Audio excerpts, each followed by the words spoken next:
All right.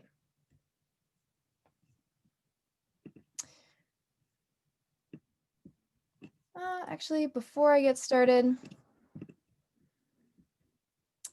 going to come back to just my face for a second. Welcome everyone to the first session of this next round of DrugsCo. I see returners in here. I'm very, very excited to have you again. Some of you I'm bummed I couldn't shake last time, but generally speaking, I would say that I'm okay with you being here. This is my 6th iteration of teaching this class, which is extremely exciting. There are some major changes that are going to have been made by the time we get to the real meat and nitty gritty of the material. Let me grab a jacket real quick. So if you are new here, I am thrilled to meet you. Like I said, please feel free to put information about yourself that you would like in the chat, or you can email me an introduction if you so desire. And let's immediately get started.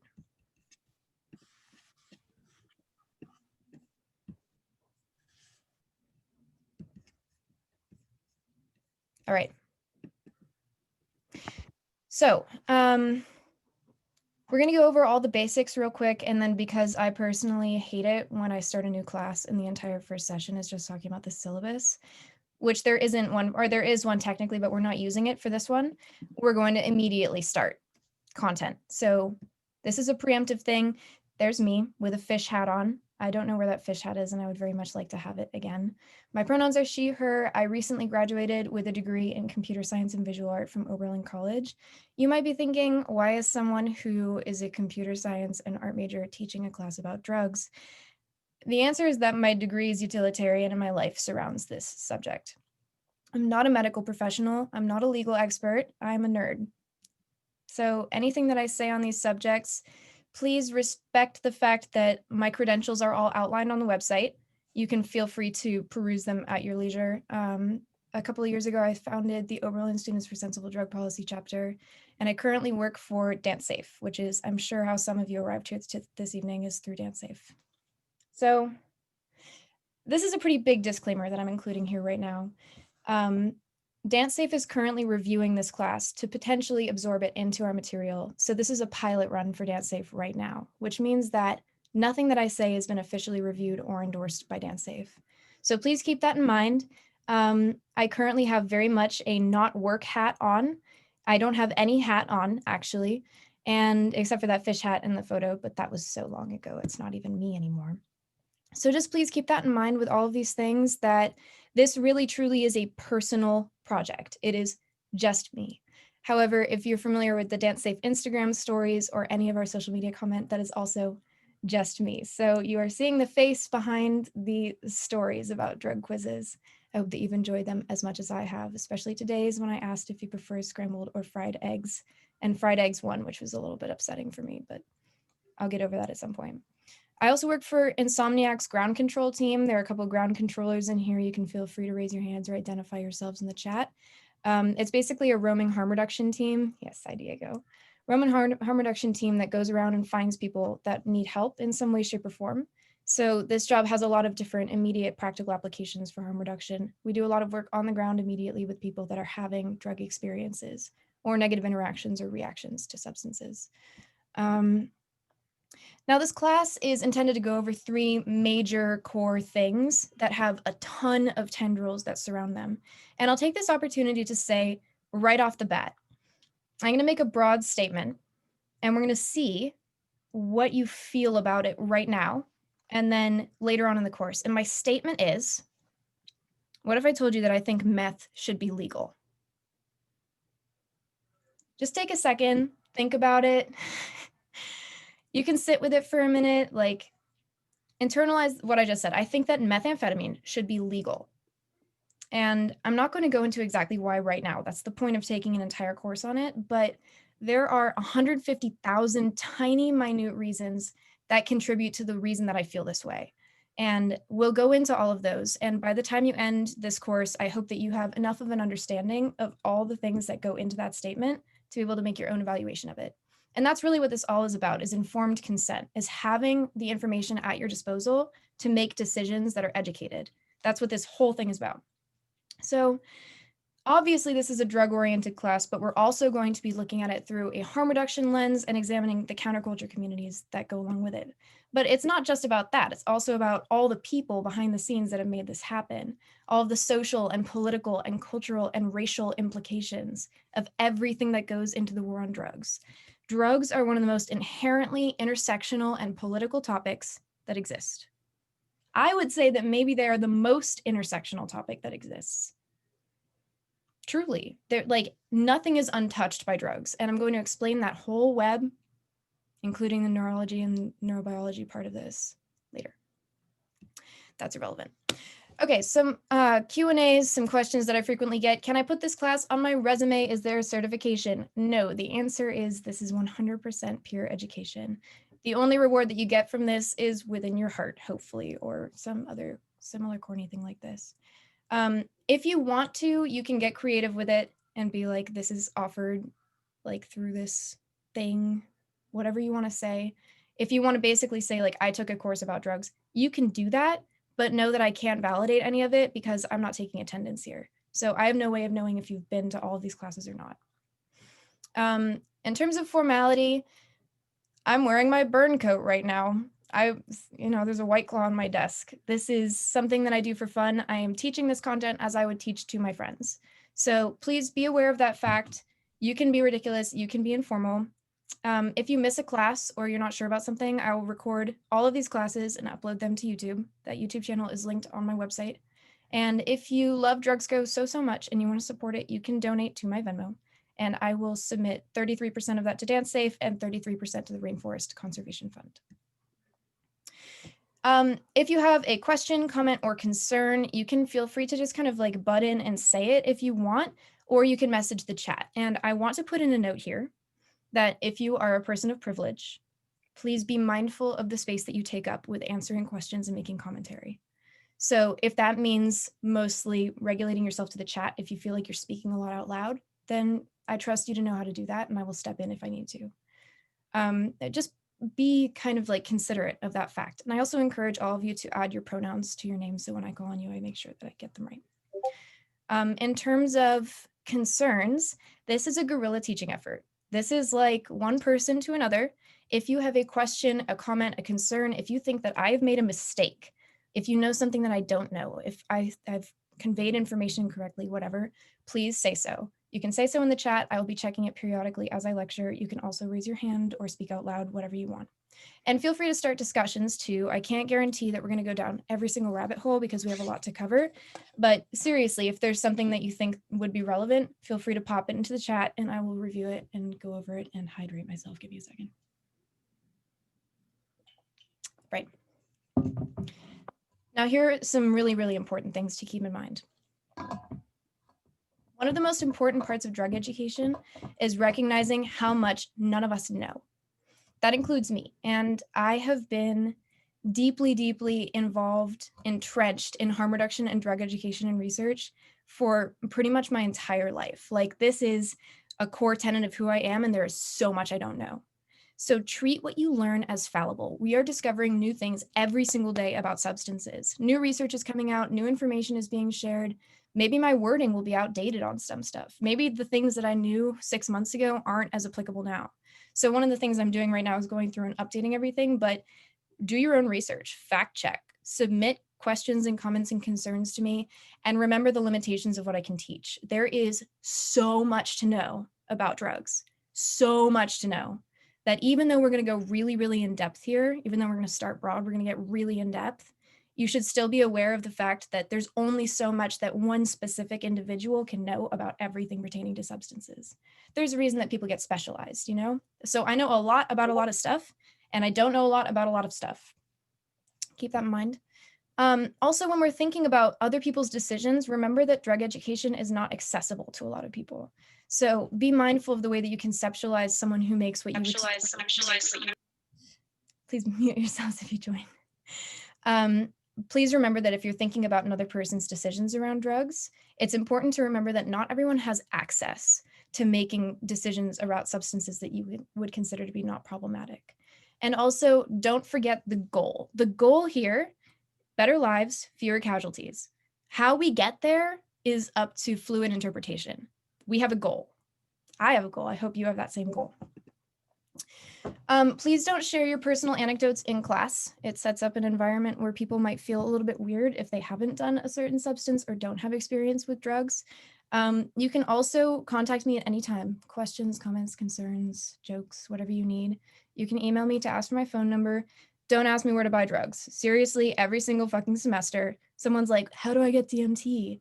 And every single time I'll send them this slide and be like, don't ask me where to buy drugs. It puts me in a really uncomfortable position. Well, I'm actually not uncomfortable because I just tell you to pound sand, so just don't do it. Everything you could possibly want, for the most part, is on this website. So don't forget it, drugsexco.weebly.com. I know what it says. I didn't change it intentionally. I think it's funny. So please peruse this at your leisure. There's so much stuff on here. There's an anonymous feedback form. Okay, this is the longest amount of time I've ever spent on this initial lecture. So let's get out of here. Any questions, comments, concerns before we start? Are there notes from or the resources from last semester still on there? Yes. So all of the lectures are still up. All the last lectures are still on YouTube, and the resources tab has been updated a little bit, but is generally the same. In response to your PayPal question, you can email me and we can talk about it. Okay. Let it begin. So we're going to cover some really basic stuff at first. If you already know a lot about drugs, you might be like, come on, man, I'm already familiar with drug scheduling and categorizations, whatever. I promise this is the tip of the iceberg. Bear with me. Let's get a foundation going, and then we can dive into the more meaty stuff. So I'm so sorry I have to define this word. But a drug is a medicine or other substance which has a physiological effect when ingested or otherwise introduced into the body. And the reason that I want to make this distinction is that many people are like, weed's not a drug, ibuprofen's not a drug, stuff like that. For our purpose, if you put it in your body and it has a physiological effect, it is a drug. And this is really important because things you might not consider to be drugs have interactions, drug interactions with the other things that you're consuming. So we have to keep that in mind.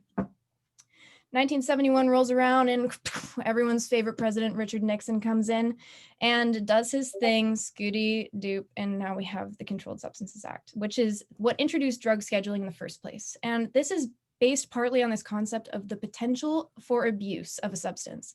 Now, the problem with this, well, one of the infinite problems with this, is that potential for abuse is undefined in literature and in legislature. So we have this whole idea that if a drug has a high potential for abuse, it should be scheduled higher, but we don't actually have any way of formally classifying this. And there are many ways that all kinds of systemic issues have kind of filtered into this process. Of course, there's the issue of racism in healthcare and racism and inaccessibility to things like medicines. And there's also, of course, the entire social construct of a drug being problematic or not problematic, and how we can determine that, and how moral panics can kind of infiltrate that. Now, this also defined the medical use boundaries for the United States. And this is really relevant here because the United States basically set up a system where we would communicate with the rest of the world and regulate other people's control of their substances as well as our own. So we have this very messy system that we're going to get into in more detail later.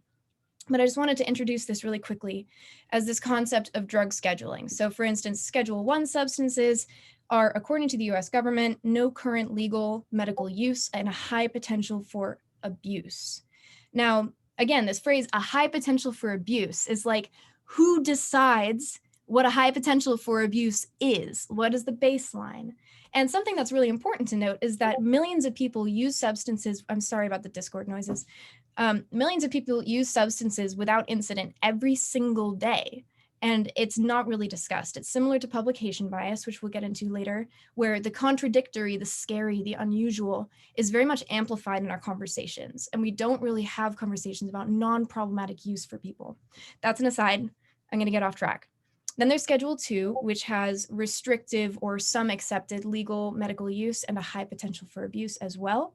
And then Schedules 3, 4, and 5 get progressively less intensive in terms of how they're enforced.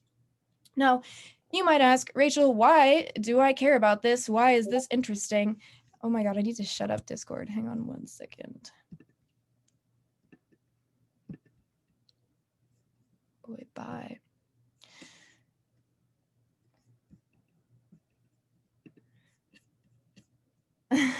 It's not your Discord, it's me. So we have this system where Schedule 1 and 2 drugs are basically the two substances or the two categories of substances that are considered to have a high potential for abuse. The difference mainly between them is that Schedule 1 has no currently accepted medical value by the US government, and Schedule 2 does. So this is really important actually, because it means that Schedule 1 substances, even though they're not necessarily considered by the government to be more illegal per se, means that the regulation on the production and the actual research and application of those drugs is way more tightly controlled. And that's really important. We have something like weed that is a Schedule 1 drug, and meth, which is a Schedule 2 drug. And while at first glance you might be like, why is that the case? Weed is more illegal than meth? That would make sense for that to be the reaction, but the actuality of it is that weed is going to be a lot harder to deschedule than something like meth because of all the limitations in place for us to even have access to researching weed's effects in the first place. So it sets up this catch-22 kind of, where you can't schedule something differently unless it has evidence to back up why, and you can't get evidence to back up why unless you can access research. So it creates this cycle wherein I have to turn off Flux. Oh no. Sorry, being alive is complicated. So it creates this cycle wherein we can't do the research to prove the efficacy of a substance medically without extraordinary effort. And this is part of why things like the psychedelic research sphere are really complicated and very capitalist. And we'll get more into that later. I can't get sidetracked. Now, of course, we're looking also at whether a substance is controlled or not. So if a substance is controlled, it means that its use and production are controlled by the US government. In this case, we're looking at alcohol and cigarettes, which are uncontrolled substances. Now, I think that this is really interesting. Excuse me, don't you? We have these two substances. I'm not sure what's happening internally right now. We have these two substances that are well documented to have high levels of baseline risk and to cause very pronounced and immediately visible physiological harm to the human body, but they're uncontrolled by the US government. Think about why that might be. We'll come back to all this. Now, a narcotic, just to get some terminology out of the way, a narcotic has generally three definitions. The first, the original definition, was psychoactive with sleep-inducing properties. The legal definition is a non-medical drug with a psychoactive effect, a controlled substance. And I should clarify that it's not like the legal definition in writing, it's how law enforcement often uses it. They're like, oh, we got some narcotics on this person, and they pull out a dime bag. At the same time as they're like, we got some narcotics on this person, and they pull out a sack of Coke. So there's not really much discrimination between what does narcotic actually mean. So in popular media, it's usually used in that context. And then there's the medical application, which is a potent pain relieving drug. So pain relief and sedation are the two major things that indicate an opioid-like substance. So typically narcotic or narcotic analgesic. I just cannot get my notifications to go away. I'm sorry. Typically will be considered to be a narcotic, medically speaking. Now, if this chart terrifies and overwhelms and somehow thrills you in exciting ways, that's fine. If this chart is something you've seen before, that's also great. I'm not asking you to memorize it. And I also want to say that this chart should not be taken as like a baseline perfect explanation of categorical overlap. The reason that I include it is to show that categories can be conceptualized as being like circles. And we're moving away from the concept of scheduling. I just wanted to get that out as a baseline. A controlled substance, scheduled substance. Now, moving on to categorizations, a category that a drug occupies gives you an initial understanding of what its general effects profile is going to be. So if something is at the intersection of many different colors here, that gives you an indicator that it shares effects from multiple categorizations. Interesting. I think that my Zoom just downgraded to not being unlimited timing. We'll have to figure that out in 10 minutes. So some not explicitly labeled categories include opioids, which are considered to be narcotic analgesics in the diagram, cannabinoids, and inhalants. An inhalant is categorized by the way that you consume it. So we'll come back to this in a second. Anyone yell out some routes of administration, ways that you can administer a substance? Intravenous. Rectal. Snorting. Smoking. Oral. Okay. Subcutaneous. Okay. Vaginal. Vaginal. No one's ever said that one before. All right, so we got a lot of the major ones. You can snort it, you can shoot it, you can inhale it. There's transdermal as well. There's no actual real terminology for this. It's not called skinning. Don't ask someone if they want to skin some acid with you. They're gonna really think that you're fucking weird. Don't do that. There's also oral, which is probably the most well-known, right? There's suppository, which is plugging or boofing, putting it up your butt. You give them. Not muted right now, please. Cool. Otherwise, I'll have to search. Do you know how to get for you. to the Burmese place? I'm gonna have to search for you and mute you. Sorry. Bam. Done. Suppository, there's smoking, and there's sublingual, which is under the tongue. All right, so again, this is just a crash course on some major things. The difference between addiction and dependence, we're gonna go way into detail on all these things later. Addiction is largely perceived as being the disease model of addiction, which is a problem for a lot of reasons. Thinking about addiction as being exclusively about you have a disease of your reward pathways in your brain that makes you more hyper-attuned neurologically to a certain stimulus. It has truth to it, but it's a reductive model. It doesn't include the psychosocial influence of addiction. So this is something we're going to get into later. I just want to make it clear, just like from a baseline standpoint, addiction involves repeatedly involving yourself in substances despite drawbacks. It's a compulsive behavior that causes harm to you. That is a mental component. Addiction is a largely mental component. On the other hand, there's dependence. Dependence is when your body does not function properly without the substance, or your mind does not function properly without the substance. This is an important distinction to make because most news outlets will lump them together and will be like, this person was addicted to this drug, this person was dependent on this drug. You can be addicted to something and not dependent on it. You can have mental compulsions that make you want to seek out this substance, but you don't have physical withdrawals surrounding this substance, or even mental withdrawals surrounding the substance. So some people, for instance, would self-medicate to treat anxiety with benzodiazepines, and when they take away the benzos, even if they're not craving this substance, their anxiety comes back in full rebound, and they might not immediately associate it with the substance. That's dependence. I know this is a complex topic. We'll come back to it again in much further detail later. Now, let me just make something clear about drug categorizations. The whole point of them is that, generally speaking, this group of drugs has this end result. But how they get there can be really, really nuanced and complicated. So for instance, coke, meth, and caffeine are all considered to be stimulants, right?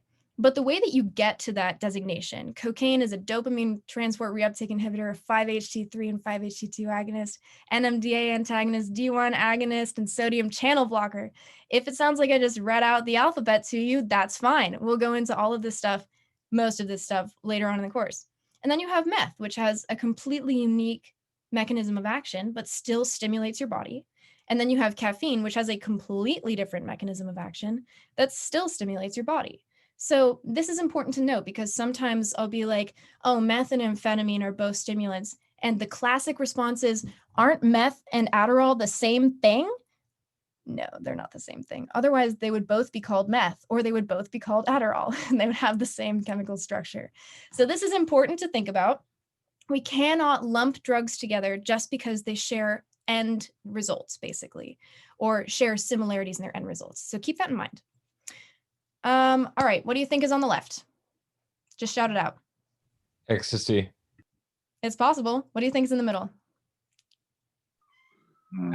Adderall? It's possible. What do you think this is? Whoops, I just revealed it myself. Butterfingers. What do you think this is? No, crystal meth. It's possible. We have no idea. Plot twist. Oh, we actually have no clue unless we sent it into a laboratory. We would have no idea. Even if you are the most experienced drug liquor sniffer boofer fucker, whatever you consider yourself to be. And I hope that you don't put drug fucker on your resume because I have no idea what that would look like in practice. You cannot positively identify a substance by your senses, no matter how experienced you are, no matter how good you are. I don't want to hear it. If you have beef with this statement, you should message the chat and I will have a whole conversation with you about it. But for the time being, we'll come back to that soon. Just trust me, you can't ID these visually. You can try. You happen to be all correct, but you can try.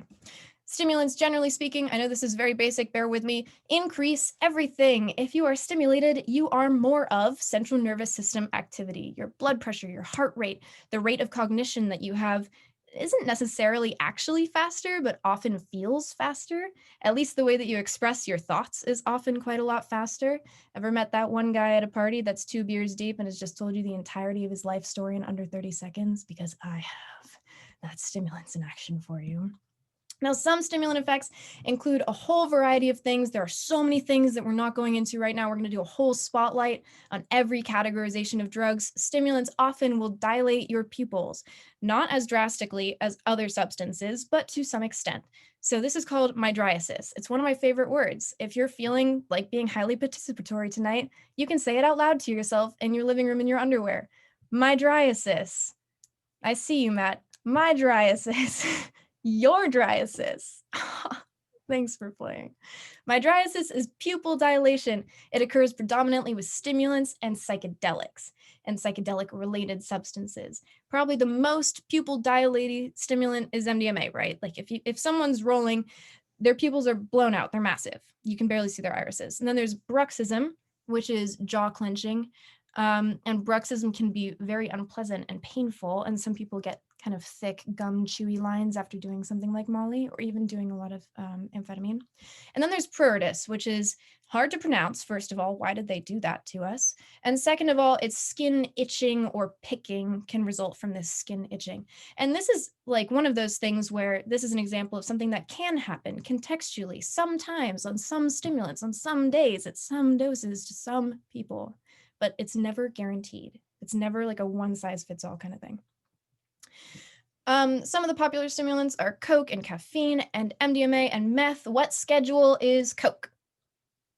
I'm just holding up a finger. This isn't an indicator. 2. That was 2. Schedule 2. Crack is schedule 1. Does anyone know the difference between crack and cocaine? One's a base and one's a not. What is Baking powder?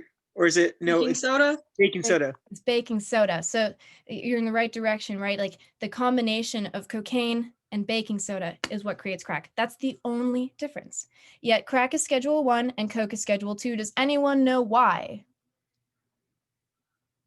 Racism? Racism. Racism. I love it when people get that one immediately. Would cathinones be stimulants? Yes, cathinones are stimulants. They have other properties as well, but they are in the largest stimulant overlap class. Also, Matt, thank you for sharing that vaginal ROA Arrowwood report. I definitely am going to be reading that after this. I'm very curious what that has to say. Caffeine is unscheduled. I'm not going to make you guys yell that out because it'd be a waste of your time. MDMA is schedule what? My ear just cracked. 1. 1. That's right. What about meth? What schedule is meth? 2. Schedule 2, not 4. I'm just a mirror image of myself. Schedule 2. Meth is schedule 2. That's right. Meth has been deemed to have more medical value than weed. I'm not biased. Nicotine is unscheduled. Obviously, you can buy it anywhere, in some places more than others. Why might you be able to buy nicotine more readily in some neighborhoods than others? Anyone have a guess? I think it was take a wild guess would be like because of the industry of nicotine and slavery. Yeah, we're basically right track. Is race oriented. So this is something we're going to come back to later about how menthol in particular is marketed more heavily to Black communities and is distributed more heavily in low income, particularly low income Black communities. And there is a reason for it. We're going to come back to it later. Depressants, that on the left is a bad time probably.